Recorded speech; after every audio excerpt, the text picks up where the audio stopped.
नमस्ते सम्पूर्ण दर्शक श्रोतावृन्दहरूमा। त दर्शकवृन्द, सदा चाहिँ आध्यात्मिक चर्चा सन्दर्भमा आज म यहाँहरूका सामु लिएर उपस्थित भएको छु ब्रह्मचर्य। त ब्रह्मचर्य के हो त?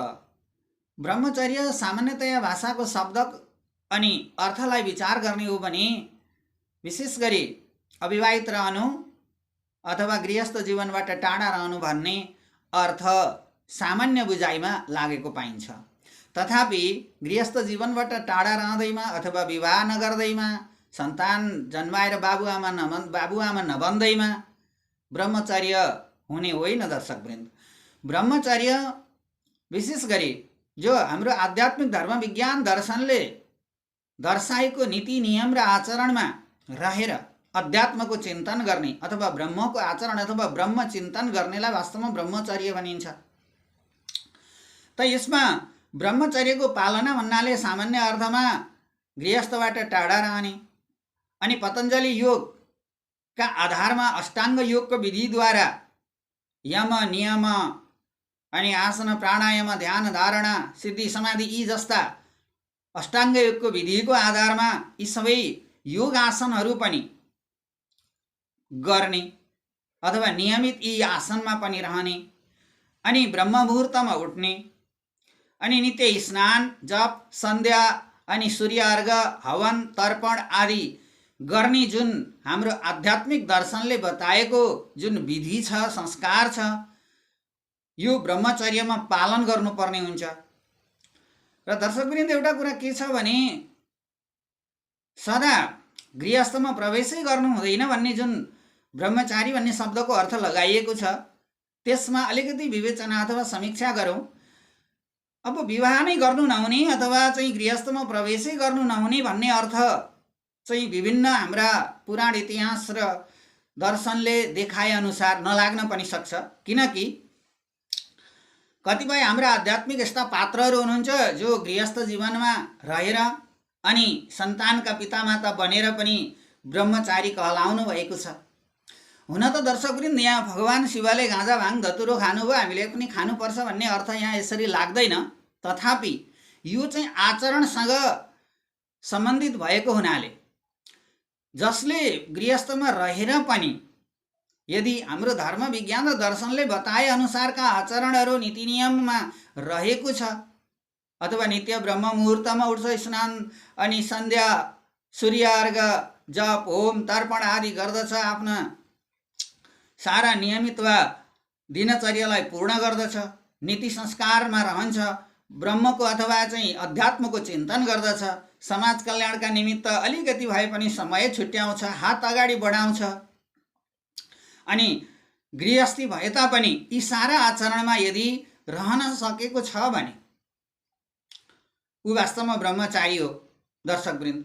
त केवल अविवाहित हुँदा मात्रै ब्रह्मचारी हुन सक्दैन र भनिँदैन। र अविवाहित रहने अनि आचरणमा चाहिँ नरहने, आफू स्वतन्त्र मन लाग्यो जे मन लाग्यो त्यही गर्नेलाई ब्रह्मचारी भनेर हामी भन्न सक्दैनौँ दर्शकवृन्द। त्यसै कारण गृहस्थ त हाम्रो प्राकृतिक नियम शाश्वत नियममा रहने एउटा जीवनको पक्ष हो। गृहस्थका अनुभव बिना सारा शास्त्रको सार पनि अपुरो हुन्छ। त्यसै कारण जति पनि संसारका दर्शन छन् नि दर्शकवृन्द, यी गृहस्थमा प्रवेश नगरिकन अपुरो रहन्छन् भनिन्छ। त्यसैले अनुभूतिको ज्ञान पनि संसारमा बलियो हुन्छ। त्यसै कारण ब्रह्मचर्य भन्नासाथ दर्शकवृन्द यो भ्रममा हामी नपरौँ कि जीवनभर अविवाहित नै रहनुपर्छ अनि त्यसलाई मात्रै ब्रह्मचारी भनिन्छ भन्ने जुन बुझाइ छ यसबाट हामी टाढा रहौँ। हाम्रा अध्यात्मका थुप्रै पात्रहरू पनि हुनुहुन्छ जो विवाह गरेर अथवा सन्तानका मातापिता बनेर सन्तानलाई राम्रो शिक्षा दीक्षा दिलाएर योग्य उत्कृष्ट बनाएर पनि आफ्नो ब्रह्मचर्यको नियममा रहेर आचरणमा रहेर अध्यात्मको चिन्तनमा सफलता हासिल गर्नुहुने हाम्रा अध्यात्मका पात्रहरू पनि हुनुहुन्छ। त दर्शकवृन्द, यो अध्यात्मको साधना भनेको नि जति युगको बारेमा वर्णन गरिएको छ नि, हाम्रो शास्त्रले जति युगको बारेमा वर्णन गरेको छ, सत्ययुग त्रेतायुग द्वापर युग कलियुग, तपाईँ हामी के विचार गरौँ भने के बुझ्नु पर्दछ हामीले भने जति पनि अध्यात्ममा साधनाको सफलताको योग र छोटो अवधि अथवा छोटो समय साधनामा धेरै उपलब्धि लिन सक्ने समय मानिन्छ यो कलियुगलाई। यति छिटो उपलब्धि, यति छिटो हाताहाती सत्ययुगमा त धेरै टाढा थियो, त्रेतामा पनि टाढा थियो, द्वापरमा पनि टाढा थियो। त दर्शकवृन्द, एउटा हामीले प्राकृतिक शाश्वत सत्य नियमलाई पनि के बुझौँ भने सत्ययुगमा यथावत अजिगरको जस्तो जीवन चक्र थियो। अजिगरको आहार दैवले पुर्याउँछ भने जस्तो अजिगरको जस्तो जीवन चक्र थियो। त्यो जीवन चक्र क्रमशः समयको गति पार हुँदै जाँदाखेरि त्रेता युगमा जब प्रवेश गर्यो अनि प्राकृतिक रूपमा उत्पादन भएका कन्दमूलहरू मानिसले आफूले खोजेर खान सक्ने भयो। यो परिपाटीको विकास भयो। आफू उत्पादन गर्न जान्दैन तर फलेको प्राकृतिक रूपमा फले फुलेका कन्दमूल लगायत प्राकृतिक फलफुलहरू वस्तुहरू अथवा प्राकृतिक वस्तुहरूलाई आफूले खोजेर आफ्नो शरीरलाई हिँडाएर गतिशील बनाएर खोजेर आफू खाएर प्राण बचाउन सक्ने भयो।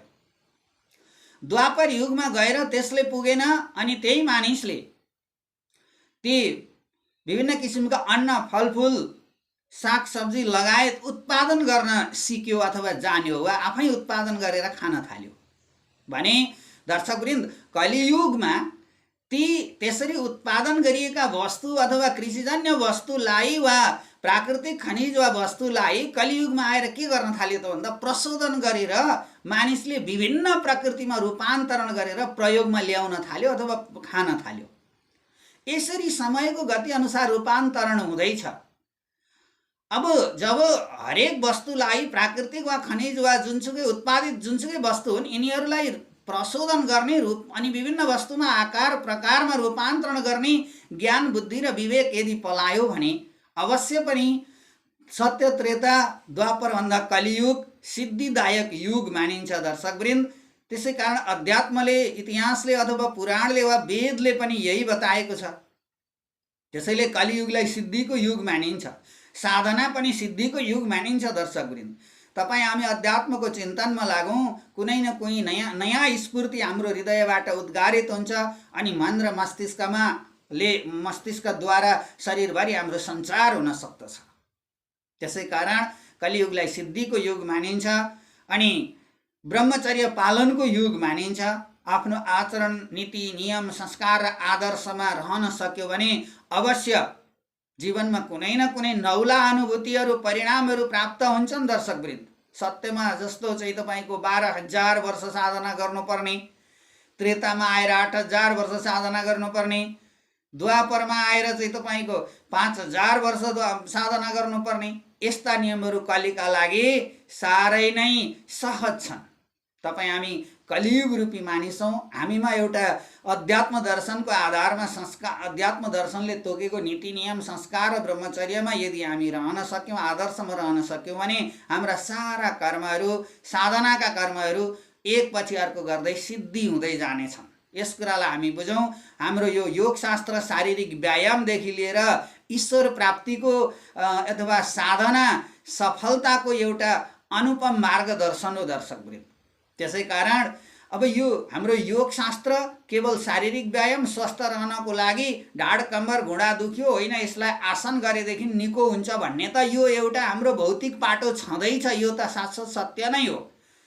व्यायाम गर्नाले आसन गर्नाले प्राणायाम गर्नाले ध्यान गर्नाले एकातर्फ हाम्रो भौतिक शरीरलाई स्फूर्ति मिल्दछ भने अर्कोतर्फ विशेष गरी यम नियम आसन प्राणायाम ध्यान धारणा सिद्धि समाधि यी अष्टाङ्ग योगका जुन विधिहरू छन् यी विधि अनुसार हामी जब साधनारत रहन्छौँ तब हाम्रो ब्रह्मचर्य पनि पालन हुन्छ। त्यसपछि कलिमा हाम्रो साधनाका इष्टदेवको सिद्धि पनि प्राप्त हुन्छ दर्शकवृन्द। त्यसै कारण हामीले यो एउटा ब्रह्मचर्य शब्दावलीलाई नीति नियम धर्म दर्शन संस्कार अनि अष्टाङ्ग योगको विधिको एउटा अन्तिम चरम समग्र समष्टि बिन्दु हामी मान्न सक्दछौँ र बाँकी अंश हामी आगामी अङ्कमा चर्चा गर्दै जानेछौँ दर्शकवृन्द। आजलाई यिनै विषयवस्तुको चर्चासँगै यहाँहरूसँग बिदा हुन चाहन्छु। हवस् त, धन्यवाद।